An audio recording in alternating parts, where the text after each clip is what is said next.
Hello, everyone.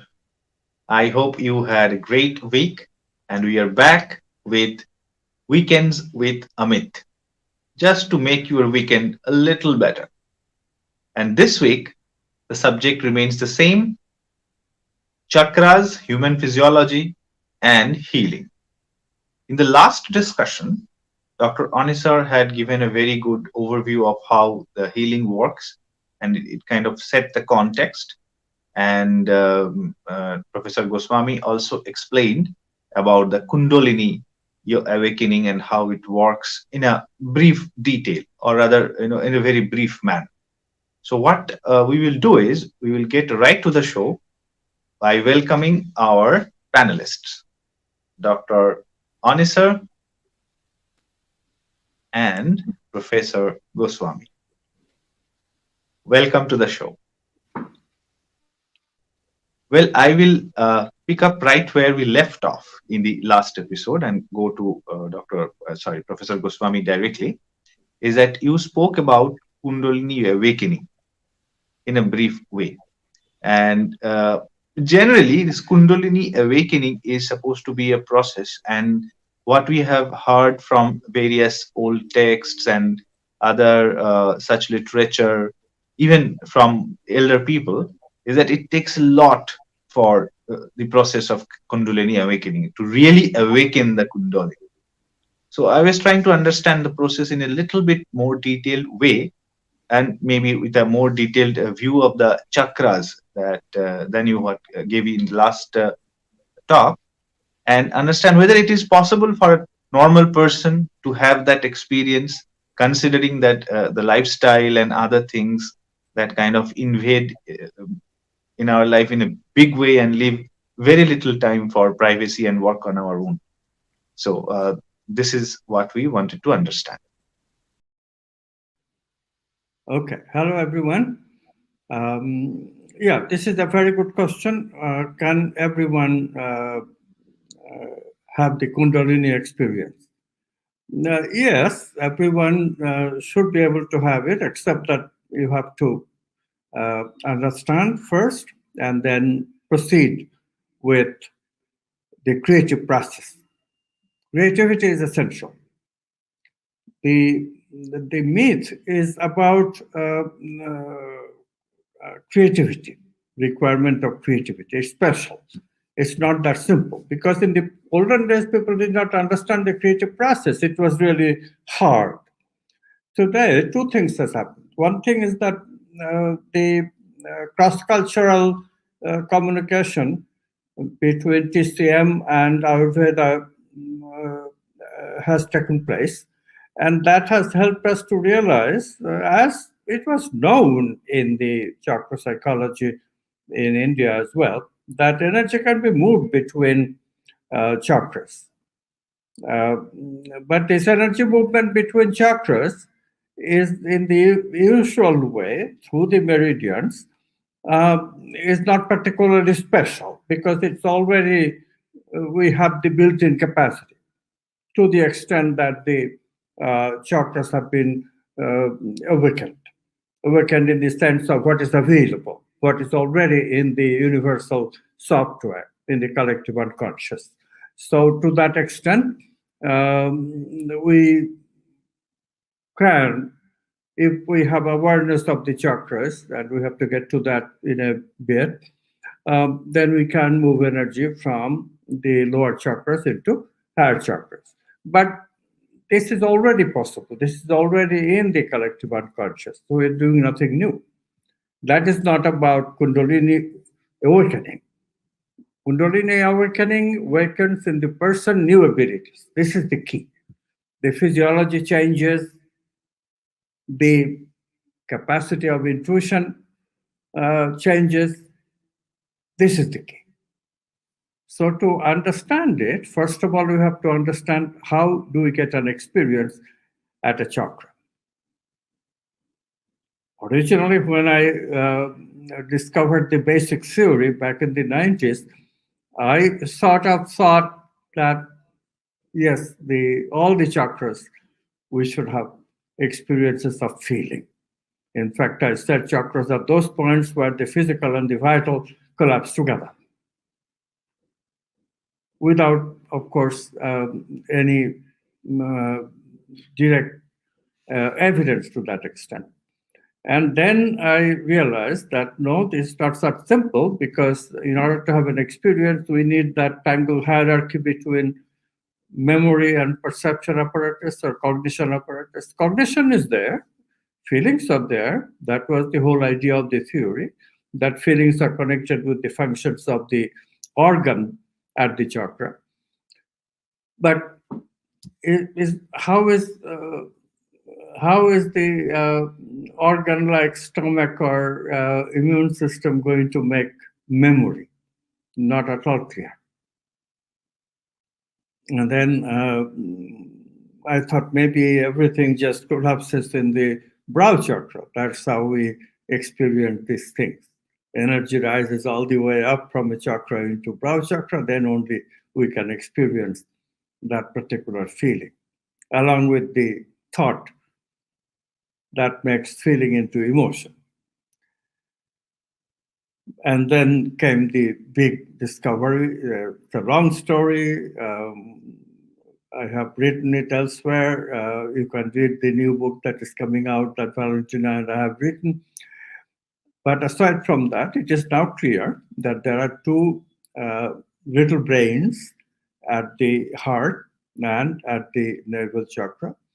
And these little brains, the big bundle of nerves, that's what gives the chakra capacity to make memory. As I said, cognition capacity is already there. At the heart, the cognition capacity is for the already existing physiology, is the defensiveness of the immune system. But when we develop the capacity of suspension of the immune system momentarily, as soon as the immune system is suspended, that me not me distinction is withdrawn, we allow ourselves to be vulnerable to the other, then immediately the heart becomes quantum. This has been verified by the Heart Math Institute. Big discovery that the heart and the brain becomes coherent.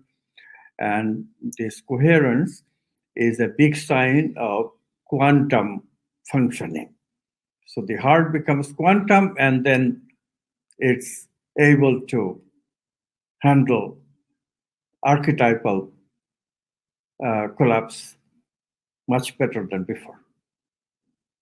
Now, as I said, this capacity is already there for some of us who never get rid of the capacity or not use the capacity. This is the capacity people usually have, and they actually trigger it into actuality in their teenage.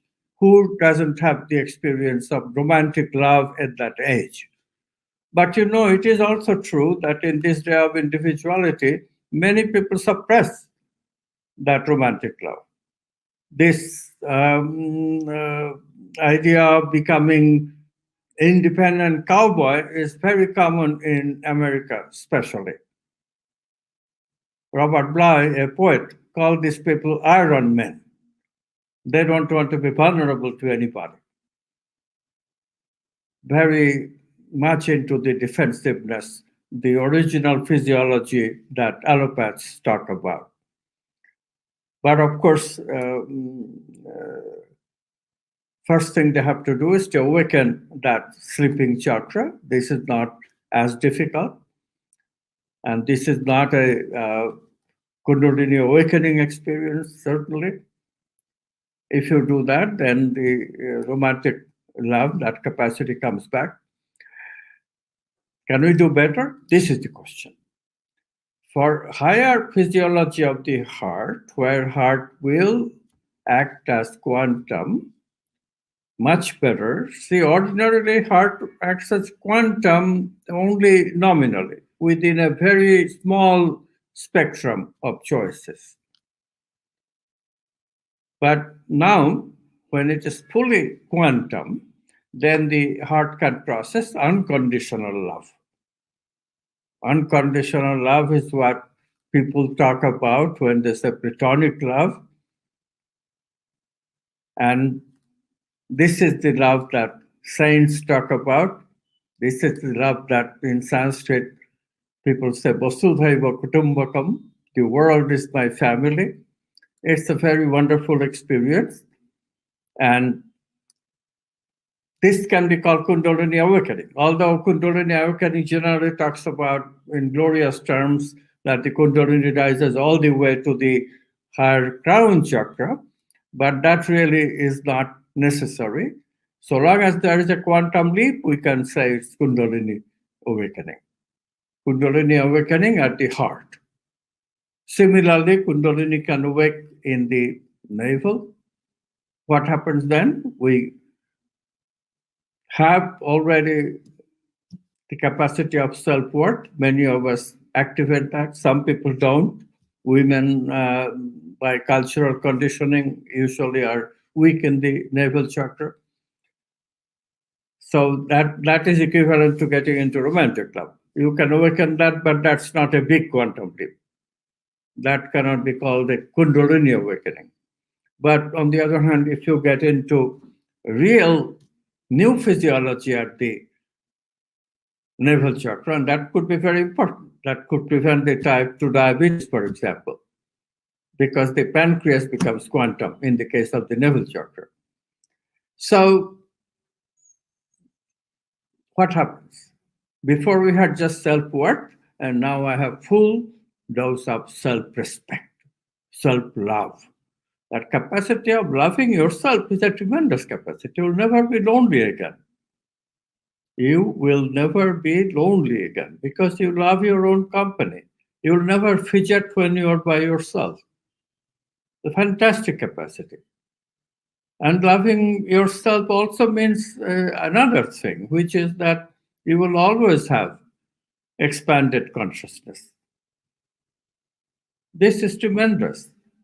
Good for health, good for happiness, good for the kind of action you are trying to take, good for creativity.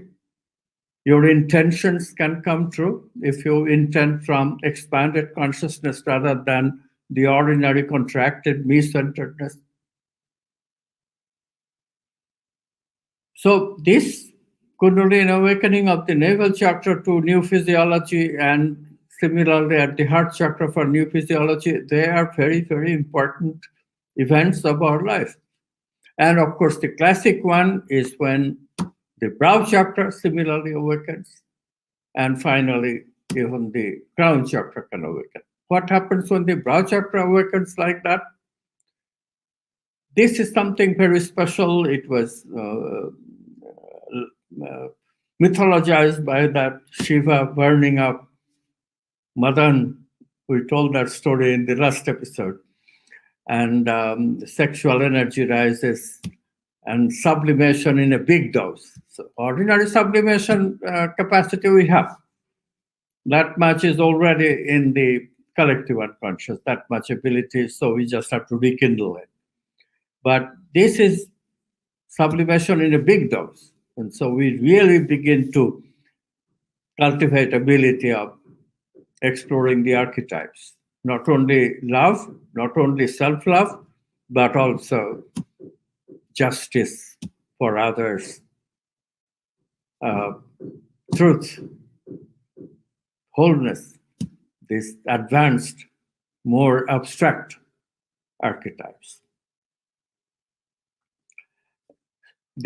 Finally, the crown, which is called Sahasrara, 1,000-petal lotus. The opening of crown chakra is compared with the 1,000 petals lotus blooms. Imagine that. So what is happening? In the crown, the basic biological function, physiological function, is in the posterior superior parietal lobe, portion of the parietal lobe, which gives us body awareness. People, when they pass a mirror or any reflecting surface, feel compelled to look at how the person is looking. How am I looking? Today, we have selfie, we have social media, Instagram. So you know what happens? Teenage girls become so obsessed with looking good on photos that they post on the Instagram that they become virtually anxious, so much anxious about it, but it's anxiety neurosis. That's what happens to them. Huge problem, huge problem. Just as boys get dumb and dumber because of social media, girls get anxiety neurosis because of their obsession with how they look. On the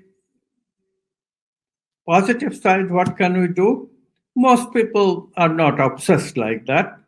So it's some, if the balance is there between the creative possibility and the conditioned possibilities, then we are okay. But can it be changed? Yes, it can be changed if that possibility is suspended. What happens then? Then I won't have that body awareness. And then I would be identifying with my subtle body. This is a very special thing, and lots of new power can be accessed now. And this is why, in the ancient literature, the opening of the crown chakra, this Kundalini awakening, is glamorized so very much. Okay? All right, great. Thank you so much. Now, may I request Dr. Ronnie sir to take this discussion forward? Thank you. And as you can see, it's a whole universe there to talk about chakras, and especially to talk about Kundalini. It's a lot, and I'm sure we'll have many more talks about that. If you want, I can share some of my experiences before sharing other things if you want. When I was, how much, maybe 20 years old, I hardly started to practice yoga 2 years ago. And I was having this period, for maybe 2 weeks in a row with pain, with all that beauty of the feminine cycle. And as soon as I started practicing certain asanas, one of them is Bhujangasana, the cobra pose, and I learned to work on the heart chakra. After 3 months of perseverant work with dedication, with love, it's kind of like I was not doing it on purpose with this thinking that I want to sublimate that energy, that I want to even awaken my heart. So I was not even aware so much and so focused on this creative process. But still, what happened is that after 3 months of practice, all that period, and all that, you are really wasting a lot of your vitality in that way. And it also shows that you're not sublimating it, you're not working that energy through your system.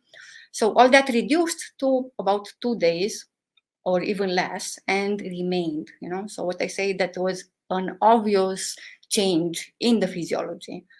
So I'm giving this example to my patients, to my students, and especially for women, because we have inbuilt capacity related with Anahata chakra.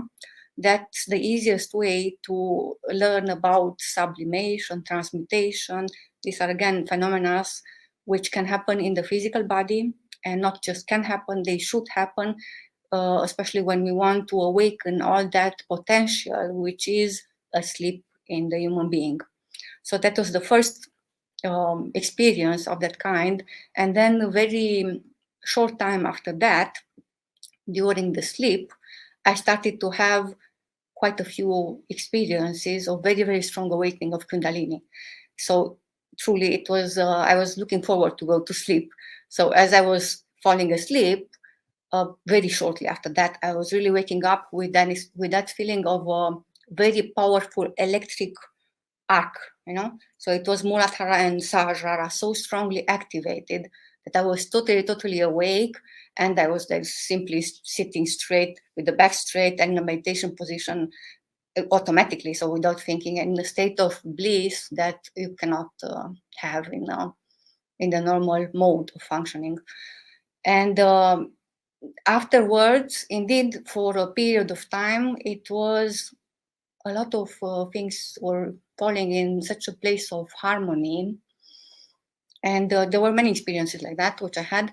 And eventually, one which was related with an archetype, related with Shiva.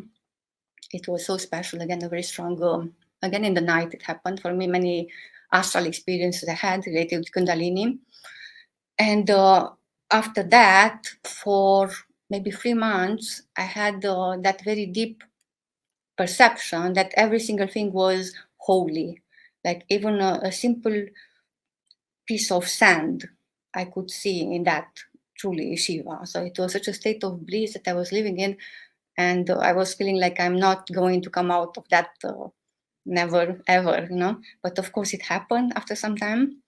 And one of the causes may be also because I was not following very consciously the creative process. And many of these things I received as just pure grace.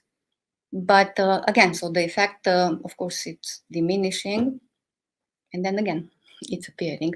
Okay, that was just some short sharing. I felt to do it. And if you want, Kishano, I can talk more about what it means to open a chakra, or about blocks. Absolutely. Please go ahead. Okay, so also some relation to healing, if you want. So when we speak about activation of a chakra, we refer to collapsing all these potentialities of movements into actuality and experiencing a feeling. So if you want, now I'm telling you in scientific terms. Before was something which maybe it's easier to understand for everybody. So we call these positive feelings.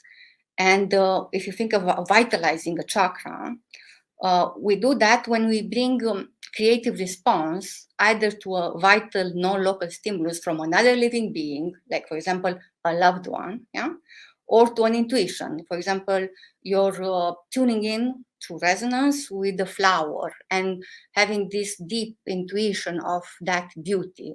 So again, another example, really very special to heal and to awaken the chakras and even have Kundalini experience is this aesthetic experiences when you can tap in this space of the supramental as well, but in the same times also the chakras can open. Also what to mention, like in lovemaking, especially when it's done by people which are really conscious and responsible and where there's love in the couple relationship, even that simple state of orgasm may imply an awakening of Kundalini. Now it depends on how aware are both of them. But again, what means movement of energy from one chakra to another? It's like, for example, when we breathe, as we inhale, you bring oxygen and the organ functions more vigorously. And as the oxygen moves in, another organ starts functioning vigorously, let's say. So pranayama is also a very good preparation for this very special event of awakening of Kundalini. And you can think of this as a movement of vital energy, vitality from one chakra to another using known paths. We call them meridians or nadis. Many of you are familiar with that. But the similar movements can be affected by moving, for example, your activated palms from chakra to chakra. This, again, we have all this power innate in us, and also the healing capacity exists there, but it's according to how much you activated that. Otherwise, for me, easiest ways to activate chakras is hatha yoga postures, quantum style.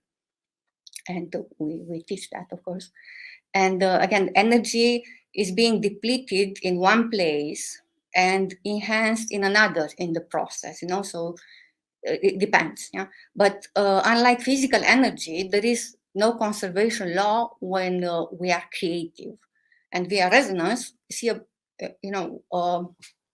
all these processes can be triggered. And when energy is blocked, the organ is not functioning according to its usual determined potentiality mode. For example, if your bowel does not clear, you feel loss of vitality as well. So if you heard about Ayurveda, Indian medicine, it's so much emphasis on regular bowel movements. Or when the sexual energy is blocked, it's difficult to motivate yourself to be creative. So that kind of dryness of the intellectuals needs to be truly worked through, because it's not enough, so you will never be able to do fundamental leaps and get to these levels of happiness that we speak about only using your mind. Okay, so instead, unless you manage to also feed also the other levels and, for example, use this creativity, which refers also to the sexual energy there. Treat it in the proper way, like it's the energy of life also, you know. And again, when the energy is blocked, there is serious malfunction of organs. And again, when sexual energy is blocked, you have this, you're not interested in making love. And people after marriage, women especially, after having children, for example, but not even that. Women which are alone and then they become like princesses, you know, you're not, you want only the, I don't know what, mega Hercules to come in your life, and you're not seeing maybe love which can be next to you.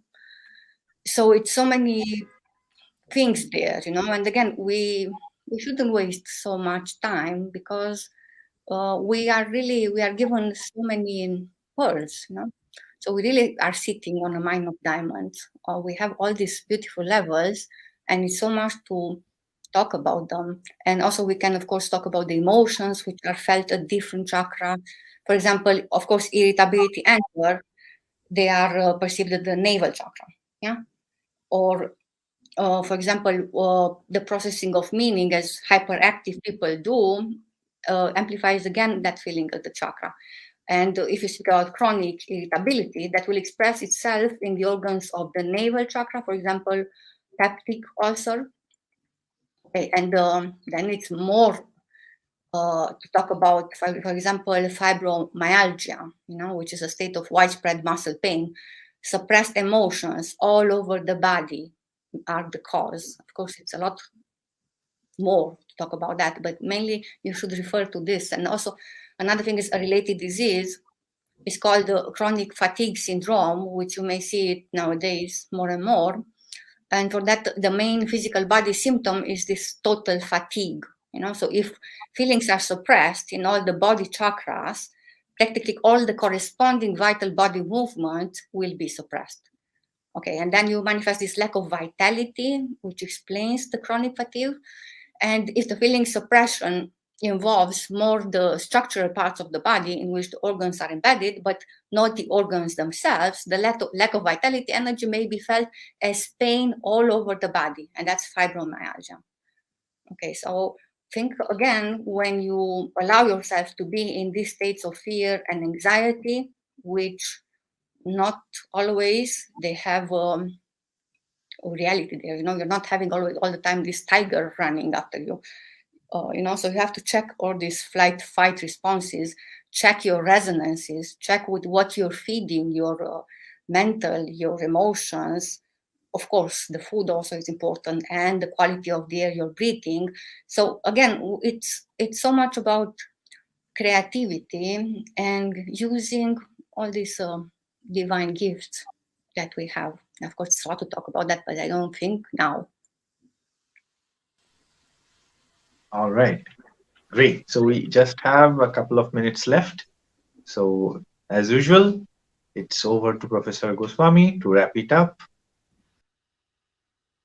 So let me end today's discussion with the reminder that archetypes come to us in the form of both thought and feeling.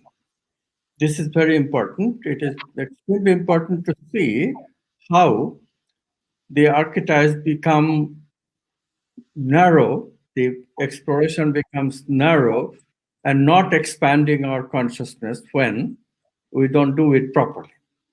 For example, abundance. Abundance is an archetype which is not restricted to being rich. That's just material abundance. If somebody can love a lot, isn't that abundance? If somebody has a lot of vitality, isn't that abundance? Will that not also enrich the life of the person? How do we do that? So if abundance is pursued purely materially, and one does not have the capacity of sharing the abundance with others, that's when one becomes that anal retentive that Valentino talked about, constipation problems.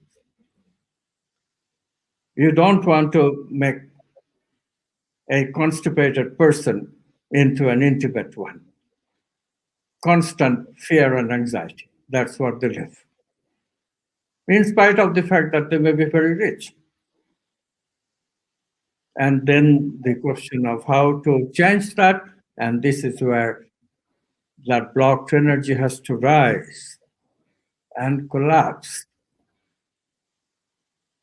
and awaken, convert the fear into courage. Fear has to be suspended, otherwise, there is no such thing as love either. So, how do we then elevate the archetype of abundance?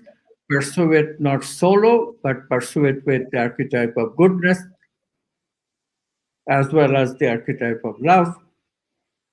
That's how we elevate. Similarly, archetype of power is related to the navel chakra. We can do it for our own aggrandizement. Yes, those people feel gut feeling. They are not kidding. But that gut feeling is limited to their conditioned repertoire of feelings, not creativity. And this is why they're always me-centered, and they're saying, but I'm me-centered, I have gut feeling. It's confirming that I'm doing the right thing. Yes, you are doing the right thing by you, but you're not doing the right thing by consciousness.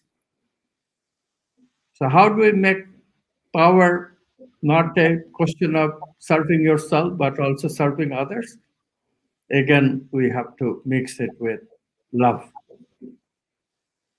If we pursue power for empowering others, this is what today's politicians don't remember. This is what good educators do. They empower others. This is what good leaders who have moral authority, Martin Luther King, Mahatma Gandhi, Nelson Mandela, they were able to do. They empowered others. So those two chakras, and Valentin already talked about the sex chakra, how vital it is for sublimation so that the brow chakra is partly open so that we can become intuitive and engage the creative process. In this way, you have to recognize how important it is to be aware of the energies in the body. And today, because of these excessive problems of me-centeredness and also the preoccupation with information processing, that's precisely what we don't do. I have seen boys and girls, teenagers, they should be talking to each other and feel each other. Instead, what they do, they communicate on the cell phone while they are working together. It's an amazing scene. I don't know if you have seen it in profundity and ampleness either, but really, this is what is happening in our society. People would prefer to have empty conversation, exchanging information rather than talk directly where feelings come in and we have to face those emotions. How did we become this way? How much shortchanged this constricted consciousness will become because of that? And society cannot function that way. Please realize that we have these crisis problems. You know, we cannot solve those crisis problems without solving these problems. You can talk about changing the society all the time, but how are you going to do that when you are always serving yourself? This is what our politicians do. Nothing they do except unless self-interest is involved. Not a thing. It's always self-interest, me, me, me. How can they empower others? How can they serve others? And this is the attitude. But it begins with you. You have to demand that. When you become a follower instead of a leader, then of course you are the same way. You are also centering in your me and your energies are all blocked. Be aware of those energies, realize that we already have a science of these chakras, science of how to raise Kundalini to the higher chakras, how to awaken the chakras, how to explore your potential through creativity. We have all this knowledge. Please use them. Use them. You will be much, much better for it. Thank you. That is great advice. I believe that our viewers would like to pay heed to that advice, not only for themselves, but for also the society around them, because this is something we all individually are capable of, and eventually we are accountable for it. Thank you so much for being on the show, and it was a great pleasure talking to you. See you next week.